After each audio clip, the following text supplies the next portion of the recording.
د وحدت ټي وي کتونکو سلامونه او نیکې هیلې مې ومنئ. قدرمنو، نن موږ تاسو ته یو ځلې بیا د وږو تراړ ښیو او په دې کې زموږ مطلب دا دی چې یو خواته دې د پښتو ثقافت ژوندی وساتلی شي، ځکه چې قام چې ترقي کوي هغه په خپل ثقافت کلتور کوي. نو بل خواته بنیادي مقصد زموږ دا دی چې انسان دې مینه وکړي، مینه دې وویشي، ځکه چې ژوند ډېر لږ دی، ډېر مختصر دی. نو راځئ چې مینه وکړو، مینه وویشو، د مینې سره مینه وکړو.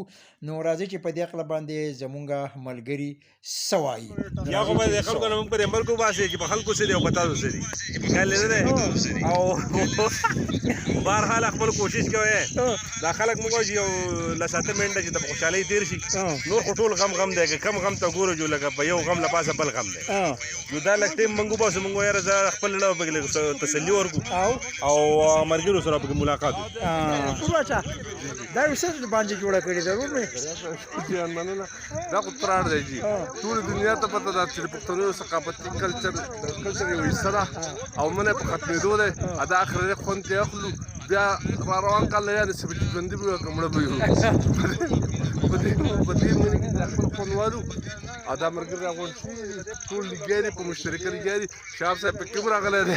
عقل نه، شهاب صاحب خو چې دي ملګرو، دا زمونږ چې دي که نه، دا د ساما نیوز بیورو چیف دی. دا خو په خلکو پسې کیمرې ګرځوي، خو یې که شیر یې خو ګیر یې.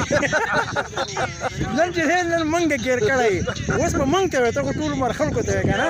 خبرې یېرې خو اوس تا نمبر دی که نه قدرمنو. دا خو معروف شخصیت دی، شهاب الدین سید شهاب الدین د ساما نیوز بیورو چیف دی او راغلی دی نن دلته کې. نو د ده سره هم خبره کوو چې آیا دا څه چل دی او دی پرې راسره خپل خیالات شریک کړي.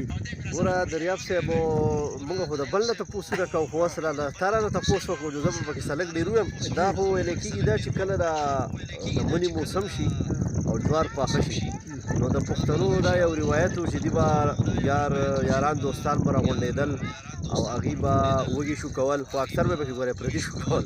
خپل به پکې ډېر کم و او که نه له پردو وږو به او هغو به راتلل او بیا به یې پسې پردي ډکې ونې او دم ماتولې او هلته به کېناستل او یو ګیدرینګ به یې جوړوو.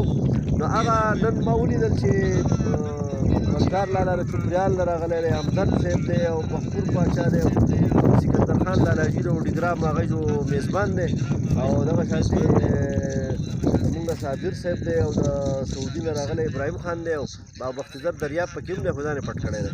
دا ته په دې کې ګوره شامل یې او که نه. ته اوس چې کوم دی زمونږ تپوسونه کې، خو دا خو ګوره یو روایت دی، یو کلچر دی، یو ثقافت دی.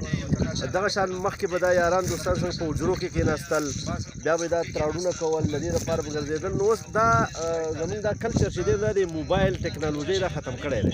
هر سړی چې که په دیره حجره کې هم خلک ناست وي، نو هغې بس دغه ګوته چوتۍ او کتکۍ او برکۍ یې لکه دې ته نه دی جوړ. نو داسې قسمه پروګرامونه کول، داسې د خپل د پښتو روایتونه ژوندي کول، د حجرو روایتونه ژوندي کول، دا ډېر خوند کوي. او دا که ته اوس وګورې چې اوس ښکلی بر شوی برابر شو او کسان لګیا دي، وږي ورته اچولي دي، دغه وږي به پاخه شي، بیا به وراته شي او بیا به یې موږ خورو. ملګري ډېره مننه د سکندر خان چې هغه راغوښتلي وو خپل ځای ته او اوس پکې چکر نه رالو.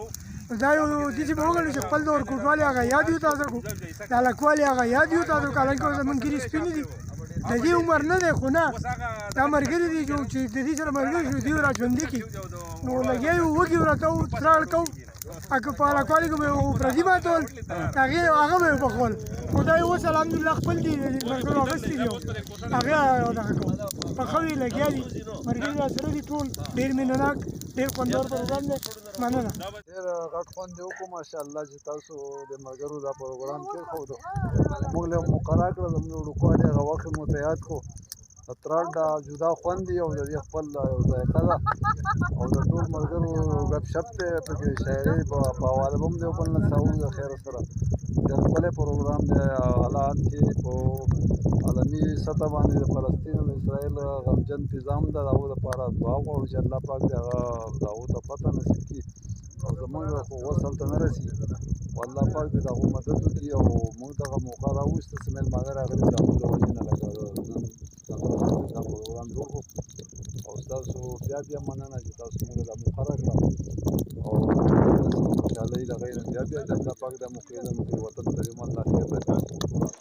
ملګرو تاسو د زمونږ د درنو او قدرمن ملګرو درنې خوږې او ګټورې خبرې واورېدلې. یقینا چې تاسو به د دې پروګرام نه خوند هم اخیستی، تاسو ته به د تراړ هغه اهمیت هم معلوم شوی چې دا زمونږ د پښتنو د کلتور یوه حصه ده. او د دې سره سره زمونږ بنیادی مقصد دغه دی چې دا ژوند چې څومره په مینه محبت باندې ښکله تېرېږي، نو یقینا چې دا په حسد باندې نه تېرېږي. نو راځئ چې مینه وکړو، راځئ چې مینه وویشو، راځئ چې من حیث القوم محب وطن جوړ شو، راځئ چې د دې وطن د دې خاورې دپاره یو قام او یو موټی جوړ شو. نو راځئ چې د نفرت نه نفرت وکړو، راځئ چې د نفرت نه بغاوت وکړو، راځئ چې مینه وکړو او مینه وویشو. د بل پروګرامه پورې په لوی الله مو سپارم. سلام علیکم ورحمة الله وبرکاته.